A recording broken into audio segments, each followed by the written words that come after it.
السلام علیکم۔ آج کی اسٹوری ہے صبر کی۔ صبر یعنی ایوب علیہ السلام، جن کا نام ہی صبر ایوب ہے۔ ان کی زندگی صبر کی اعلیٰ مثال ہے۔ ایوب علیہ السلام کو اللہ نے بہت نعمتوں سے نوازا تھا، بے شمار مال و دولت، بھیڑ بکریاں اور اولاد بھی بخشی تھی۔ ایوب علیہ السلام کاروبار کرتے تھے، ان کا بزنس دور دور تک پھیلا تھا، ان کی زمینیں بھی بہت پھیلی ہوئی تھی۔ وہ بہت طاقتور اور صحت مند تھے اور ان کی شہرت اور طاقت دیکھ کر ہر کوئی ان سے دوستی کرنا چاہتا تھا۔ روح زمین پر ایوب علیہ السلام نعمتوں سے مالا مال شخص تھے۔ اللہ نے ایوب علیہ السلام کو آزمانا چاہا تاکہ ایوب علیہ السلام لوگوں کے لیے مثال بن جائے۔ پھر ایوب علیہ السلام پر آزمائش کا وقت آیا تو ایوب علیہ السلام کا بزنس بند ہو گیا اور سارا مال ختم ہو گیا، اور دھیرے دھیرے ان کے سارے جانور ختم ہو گئے، ان کی اولاد مر گئی، یہاں تک کہ ان کی صحت بھی چھن گئی۔ بیماری اس قدر بڑھ گئی کہ ایوب علیہ السلام چلنے پھرنے سے بھی معذور ہو گئے، ان میں اٹھنے تک کی بھی صلاحیت نہیں بچی، ان کی باڈی کے مسلز گھلنے لگے۔ اب ان کے سب دوست ان کا ساتھ چھوڑ گئے، ان کے رشتہ داروں نے بھی ان سے کنارہ کر لیا۔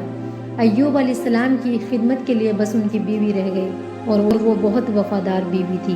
وہ ایوب علیہ السلام کو کھلاتی پلاتی اور خود ہی نہلایا کرتی تھی۔ پھر دھیرے دھیرے وہ سارا مال ختم ہو گیا جس سے گزر بسر ہو رہی تھی۔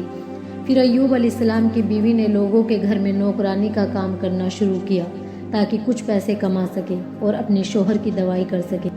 اس آزمائش میں ایوب علیہ السلام نے 12 سال گزارے۔ یہ آزمائش بہت سخت تھی۔ ایوب علیہ السلام نے سال در سال بیماری میں گزارے اور وہ صبر کرتے رہے۔ انہوں نے اللہ سے کوئی شکایت نہیں کی۔ ان کی بیوی نے ان سے کہا، آپ اللہ سے دعا کریں، آپ تو اللہ کے نبی ہیں، آپ کی دعا فوراً قبول ہو جائے گی۔ تو ایوب علیہ السلام نے کہا، مجھے اللہ سے دعا کرتے ہوئے شرم آتی ہے، کیونکہ اللہ نے 80 سال تک مجھے بے شمار نعمتوں میں رکھا ہے، اب ذرا آزمائش آئی تو میں گھبرا جاؤں۔ ایوب علیہ السلام نے اپنی بیوی سے کہا، میں ابھی دعا نہیں کروں گا جب تک 80 سال اس حالت میں نہ گزار دوں۔ حالات دن پر دن بگڑتے گئے اور ایوب علیہ السلام کی بیوی کو لوگوں نے کام دینا بھی بند کر دیا، اور لوگ ڈرنے لگے کہیں اس کے شوہر کی بیماری اس کے ذریعے ہمیں نہ لگ جائے، اور نوبت یہاں تک پہنچ گئی کہ انہیں اپنے سر کے بال کاٹ کر بیچنے پڑے تاکہ گھر کا کچھ خرچ چل جائے۔ یہ دیکھ کر ایوب علیہ السلام کو بہت تکلیف ہوئی اور انہوں نے اللہ سے دعا کی، اے اللہ، تکلیف نے مجھے چھو لیا ہے اور تو رحم کرنے والوں سے بڑا رحم کرنے والا ہے۔ مجھے آزمائش نے گھیر لیا ہے اور تو ارحم الراحمین ہے، میری حالت کو تو ہی بہتر جاننے والا ہے۔ اللہ نے ایوب علیہ السلام کی دعا کو فوراً قبول کر لیا اور ان کی آزمائش فوراً ختم ہو گئی۔ ایسے کتنے ہی موقع آئے تھے کہ ایوب علیہ السلام دعا کرتے اور آزمائش ختم ہو جاتی، لیکن انہوں نے صبر کیا اور شکایت نہیں کی، اس لیے ان کا نام صبر ایوب رکھا گیا۔ اللہ نے ایوب علیہ السلام سے کہا کہ اپنا پیر زمین پر مارو۔ ایوب علیہ السلام نے اپنا پیر زمین پر مارا تو ایک چشمہ جاری ہو گیا۔ جب ایوب علیہ السلام نے اس پانی میں غسل کیا تو ان کے جسم کی باہری بیماری صحیح ہو گئی، اور جب انہوں نے وہ پانی پیا تو ان کے جسم کی اندر کی بیماریاں صحیح ہو گئی، اور وہ پہلے کی طرح صحت مند ہو گئے۔ جب ان کی بیوی گھر واپس آئی تو انہیں بالکل پہچان نہیں پائی، تو وہ ان سے پوچھنے لگی، کیا آپ نے اللہ کے نبی اور میرے خاوند جو مرض میں مبتلا ہیں انہیں دیکھا ہے؟ اللہ کی قسم، جب میرے خاوند صحت مند تھے تو بالکل آپ کے جیسے تھے، میں نے آج تک ان کی شکل سے ملتا جلتا آدمی نہیں دیکھا۔ تو ایوب علیہ السلام بولے، تم نے مجھے پہچانا نہیں؟ ان کی بیوی نے کہا، آپ کون ہیں؟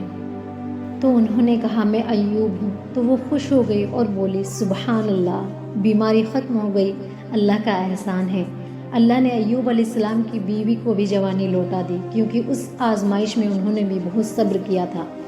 جب ایوب علیہ السلام غسل کر رہے تھے تو اللہ نے اسی وقت ان پر دولت برسا دی اور پھر سے صحت مند مالدار ہو گئے، اور اللہ نے پھر سے انہیں اولاد عطا کی، اور ان کی شان و شوکت، مال و دولت، رتبہ، خاندان سب واپس مل گیا۔